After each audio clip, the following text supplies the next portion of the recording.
Hello દોસ્તો, માણેસા dairy farm YouTube ચેનલની અંદર તમામ મિત્રોનું સ્વાગત છે। આજે આપણે વિડીયોની અંદર વાત કરીશું એક મહત્ત્વના મુદ્દા વિશે કે જે મહત્ત્વના મુદ્દો એ છે કે હવે ઉનાળાની શરૂઆત થઈ ચૂકી છે અને લગભગ બપોરના વાતાવરણની અંદર 35થી લઈને 37 ડિગ્રી સુધી તાપમાન રહેતું હોય છે અને એવા સમયની અંદર આપણે પશુઓને કઈ તકેદારી રાખીએ, પશુઓની કઈ રીતે કાળજી રાખીએ, તેમના ખોરાકમાં આપણે શું આપી શકીએ કે જેના કારણે ઉનાળાની ઋતુ દરમિયાન આપણા પશુની શરીરમાં કોઈ ઘટાડો ન થાય તથા ફેટ, SNF અને દૂધની માત્રા પણ જળવાઈ રહે। તો આપણે એવા કયા પ્રયત્નો કરી શકીએ કે જેના કારણે પશુનું દૂધ ઉત્પાદન સારી રીતે મેળવી શકીએ। તો છેલ્લે સુધી વિડીયો જોવા બધાને વિનંતી છે કે જેના કારણે તમને સારી એવી જાણકારી મળી રહે, બરાબર। તો સૌપ્રથમ તો આપણે ઉનાળાની ઋતુ દરમિયાન પશુઓને નવડાવવા જોઈએ સૌપ્રથમ।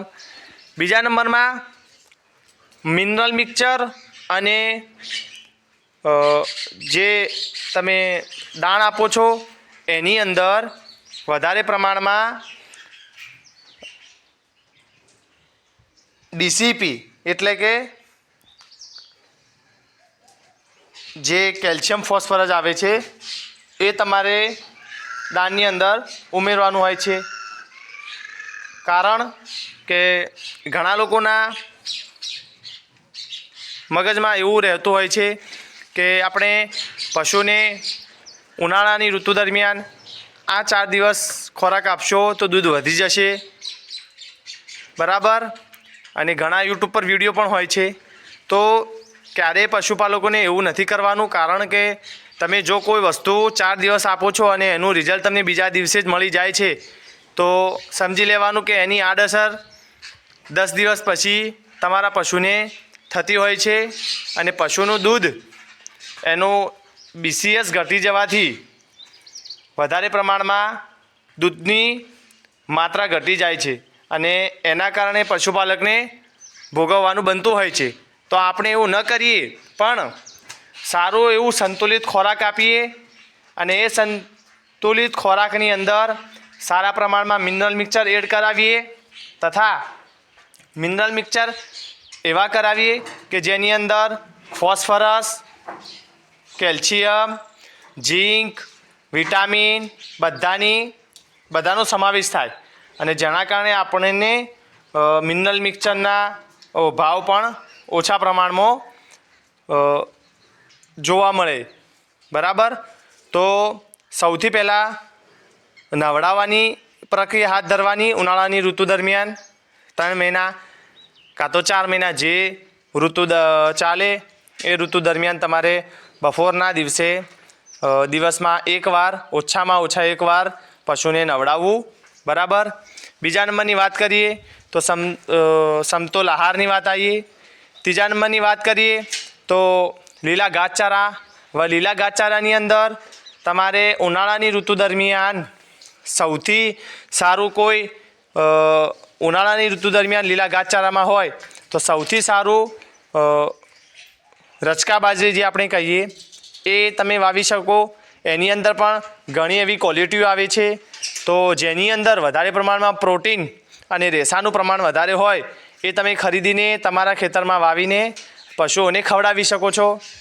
અને જેમ બને તેમ એની અંદર તમારે ઓર્ગેનિક ખાતરનું છંટકાવ કરવાનો, જંતુનાશક દવાઓ તથા પેસ્ટિસાઇડનું પ્રમાણ આપણે જરૂરત મુજબ જ વાપરવાનું કે જેના કારણે એ લીલા ઘાસચારામાં રહેલા પ્રોટીન તત્વો જે પણ તેમાંથી મળતા પશુના શરીર માટે ફાયદાકારક પ્રોટીનો તેનો નાશ ન થાય અને લીલા ઘાસચારામાંથી સારું એવું આપણને બેનિફિટ મળતું રહે આપણા પશુ માટે.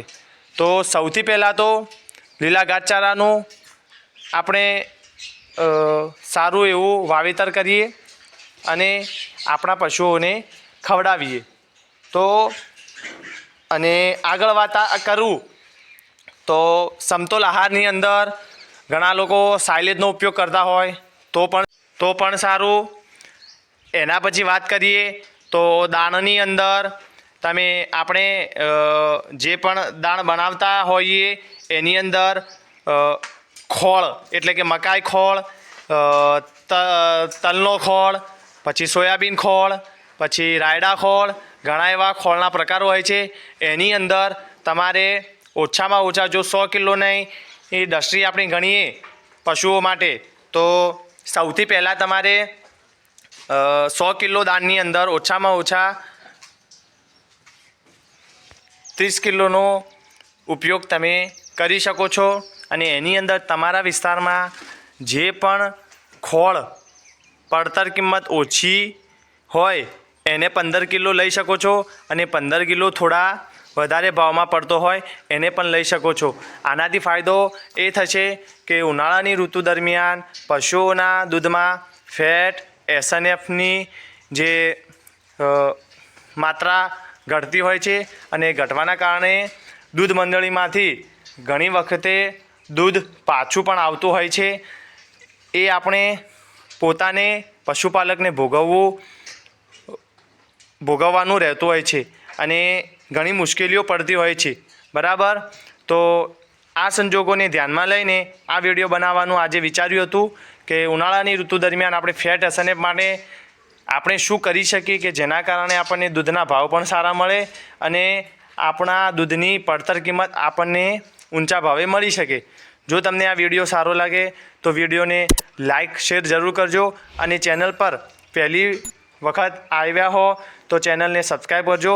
સાથે સાથે બેલ આઇકનના નિશાનને પણ દબાવજો કે જેના કારણે તમને આવતા વિડીયોના નોટિફિકેશન તમારા સુધી પહોંચી શકે. Thank you.